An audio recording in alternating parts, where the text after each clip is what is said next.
सोचो तुम अपने कमरे में अकेले हो, बाहर की दुनिया से बिल्कुल कटे हुए, और अचानक तुम्हें महसूस होता है कि कुछ गलत होने वाला है। ये कहानी है उस दिन की जब इंसान इंसान नहीं रहा और मॉन्स्टर्स बाहर से नहीं अंदर से पैदा हुए। इस कहानी का नाम है स्वीट होम। इस कहानी का हीरो एक जवान लड़का है। ज़्यादा बोलता नहीं, लोगों से दूर रहता है। उसकी ज़िंदगी का ज़्यादा वक्त कंप्यूटर स्क्रीन के सामने गुजरता है, क्योंकि असल दुनिया उसे कबूल नहीं करती। बुलियिंग, तन्हाई और अपनों का खोना। वो एक ही बात सोचता रहता है, बस किसी तरह ये ज़िंदगी ख़त्म हो जाए।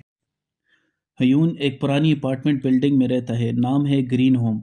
लिफ्ट अक्सर खराब, दीवारों पर गंदगी, और रहने वाले लोग अपनी अपनी दुनिया में गुम। यहाँ कोई किसी का नहीं। लेकिन किसी को ये नहीं पता था कि यही बिल्डिंग जल्दी कयामत का मरकज़ बनने वाली है। एक दिन हयून नोटिस करता है लोग अजीब बर्ताव कर रहे हैं। किसी की नाक से खून, किसी की आंखों में अजीब सी चमक। टीवी पर न्यूज़ आती है, लेकिन पूरी बात नहीं बताई जाती। सिर्फ इतना कहा जाता है, लोग बदल रहे हैं और ये बदलाव रुकने वाला नहीं। अचानक बिल्डिंग के एक फ्लोर से चीख सुनाई देती है। दरवाज़ा बंद, लेकिन अंदर से अजीब सी आवाज़ें। कोई मदद मांग रहा है, और फिर खामोशी। जब लोग दरवाज़ा खोलते हैं तो जो देखते हैं उसे देखकर उनके पैर कांप जाते हैं। वो इंसान इंसान नहीं रहा था। स्वीट होम के मॉन्स्टर्स नॉर्मल नहीं होते। वो ज़ॉम्बीज़ जैसे नहीं, वो इंसानी ख्वाहिशों से पैदा होते हैं। लालच, गम, गुस्सा, तन्हाई। जो ख्वाहिश जितनी गहरी, मॉन्स्टर उतना ही खौफनाक। और सबसे डर वाली बात, हर मॉन्स्टर कभी इंसान ही था। ह्यून को महसूस होता है कि उसके अंदर भी कुछ बदल रहा है। उसे भी अजीब ख्यालात आते हैं।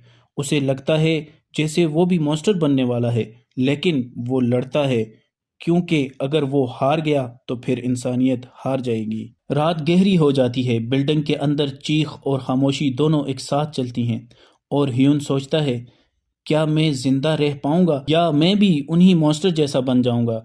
ये सिर्फ शुरुआत है, क्योंकि असली खौफ अभी आना बाकी है।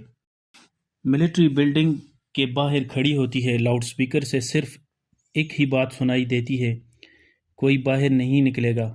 ग्रीन होम पूरी तरह सील हो चुकी होती है।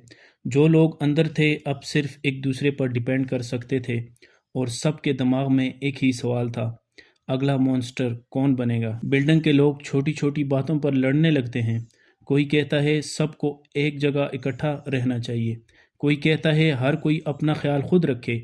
डर लोगों को खुदगर्ज बना रहा था, और इसी डर के बीच ह्यून चुपचाप सबको देख रहा होता है। अचानक एक रेजिडेंट की हालत बिगड़ने लगती है। नाक से खून, सांस तेज, आंखों में अजीब सी रोशनी।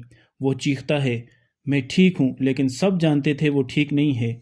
उसकी ख्वाहिश उसे मॉन्स्टर बना रही थी, और जब ट्रांसफॉर्मेशन पूरी होती है तो बिल्डिंग फिर से चीख से भर जाती है। हयून को महसूस होता है कि उसके अंदर भी कुछ बदल रहा है। उसे भी सिम्टम्स दिखने लगते हैं, लेकिन वो अभी मॉन्स्टर नहीं बनता। क्यों, ये बात उसे खुद भी समझ नहीं आती। लेकिन एक चीज़ क्लियर थी, ह्यून नॉर्मल नहीं रहा। बिल्डिंग में कुछ लोग हिम्मत नहीं करते। एक बुजुर्ग आदमी जो जख्मी होने के बावजूद दूसरों की मदद करता है। एक लड़की जो डर के बावजूद अकेले फाइट करती है। और ये लोग ग्रीन होम की आखिरी उम्मीद बन जाते हैं।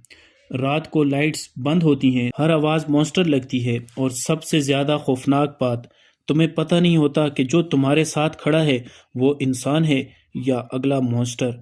यही स्वीट होम का असल डर है। ह्यून अकेला खड़ा होता है, शीशा उसके सामने। वो अपनी आंखों में देखता है, और उसे महसूस होता है, मैं अब भी इंसान हूँ, लेकिन कब तक।